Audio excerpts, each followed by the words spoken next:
Perkenalkan, nama saya Antoni Stoti Panji Puspadi. Di sini saya akan mempresentasikan mengenai pemasaran sosial. Pemasaran sosial. Pemasaran sosial atau social marketing adalah pemasaran terkait gerakan amal mendukung suatu gerakan amal yang mana bertujuan untuk, yaitu satu, kampanye kognitif, bersifat edukasi, pemahaman, penerapan, analisis, histeis, dan evaluasi. 2. Kampanye tindakan, bersifat ajakan motivasi. 3. Kampanye perilaku, perbandingan perilaku dan akibat-akibatnya. Yang keempat, kampanye nilai, perubahan ide, sikap, pandangan mengenai hal yang baik, benar, dan diinginkan. Implementasi pemasaran. Apa sih implementasi pemasaran?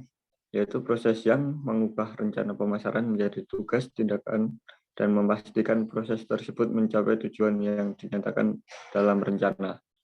Berikut adalah karakteristik perusahaan pemasaran yang bagus, yaitu yang pertama ada hubungan kerja yang baik antara pemasar R&D dan manufaktur.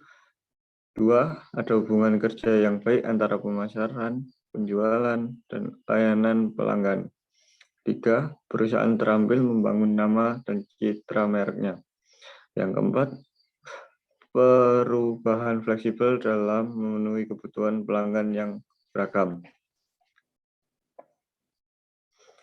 Kendali rencana tahunan. Berikut jenis-jenis kendali pemasaran. Yang pertama, kendali rencana tahunan. Tanggung jawab manajemen puncak, manajemen menengah. Tujuan kendali, mempelajari apakah hasil yang direncanakan tercapai. Lalu pendekatan, analisis penjualan, analisis pangsa pasar, analisis keuangan. 2. Kendali profitabilitas. Tanggung jawab controller pemasaran. Tujuan kendali, mempelajari di mana perusahaan menghasilkan dan kehilangan uang.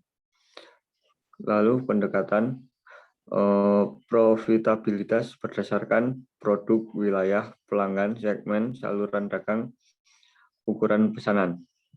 3. Kendali efisien. Tanggung jawab manajemen lini dan staf controller pemasaran. Tujuan kendali, untuk mengevaluasi dan meningkatkan efisiensi pengeluaran dan dampak pengeluaran pemasaran. Lalu pendekatan efisiensi, tenaga penjualan, iklan, promosi, penjualan, dan distribusi. 4. Kendali strategis. Tanggung jawab manajemen puncak, auditor pemasaran. Tujuan kendali, mempelajari apakah perusahaan sedang mengejar peluang terbaiknya dengan memerhatikan pasar, produk, dan saluran. Lalu pendekatan, instrumen peringat efektivitas pemasaran, audit pemasaran, tinjauan kesempurnaan pemasaran. Analisis penjualan. Analisis penjualan mengukur dan mengevaluasi penjualan aktual dalam hubungannya dengan tujuan. 2 hal yang membuat berhasil, yaitu yang pertama ada analisis variansi penjualan, yaitu mengukur kontribusi relatif berbagai faktor terhadap kesenjangan dalam kinerja penjualan. Yang kedua, ada analisis penjualan makro, mengamati produk, wilayah, dan berbagai hal khusus yang gagal menghasilkan penjualan yang diharapkan.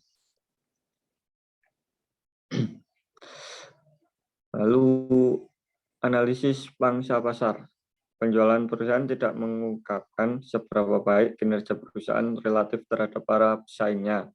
Untuk tujuan ini, manajemen harus menelusuri pangsa pasarnya melalui 1 dari 3 cara, yaitu 1. Kendali profitabilitas. Secara umum, analisis profitabilitas pemasaran mengidentifikasikan profitabilitas relatif dari berbagai saluran produk, wilayah, atau entitas pemasaran lain. Langkah-langkah Langkah pertama, mengidentifikasi beban fungsional. Langkah kedua, membebankan beban fungsional untuk entitas pemasaran. Lalu langkah ketiga, menyiapkan laporan laba rugi untuk setiap entitas pemasaran. Lalu yang kedua, kendali efisiensi. Kendali efisiensi, beberapa perusahaan telah menetapkan posisi controller pemasaran untuk bekerja di luar kantor controller, tetapi mengkhususkan diri untuk meningkatkan efisiensi pemasaran. Lalu ketiga, kendali strategis. Kendali strategis, setiap perusahaan harus menilai kembali pendekatan strategisnya secara berkala terhadap pasar dengan audit pemasaran yang baik. Audit pemasaran adalah pemeriksaan komprehensif, sistematif, independen, dan berkala dari lingkungan, tujuan strategis, dan kegiatan pemasaran unit bisnis atau perusahaan. Dengan pandangan untuk menentukan wilayah masalah dan peluang, serta merekomendasikan rencana aksi untuk meningkatkan kinerja pemasaran perusahaan. 4 karakteristik audit yaitu ada komprehensif, sistematis, independen, dan periodik. Kesimpulan. Dari penjelasan di atas, kita dapat menyimpulkan bahwa pemasaran sosial atau social marketing oleh organisasi nirlaba atau pemerintah memperluas gerakan amal, seperti katakan tidak pada narkoba, atau banyak berolahraga dan makan makanan sehat.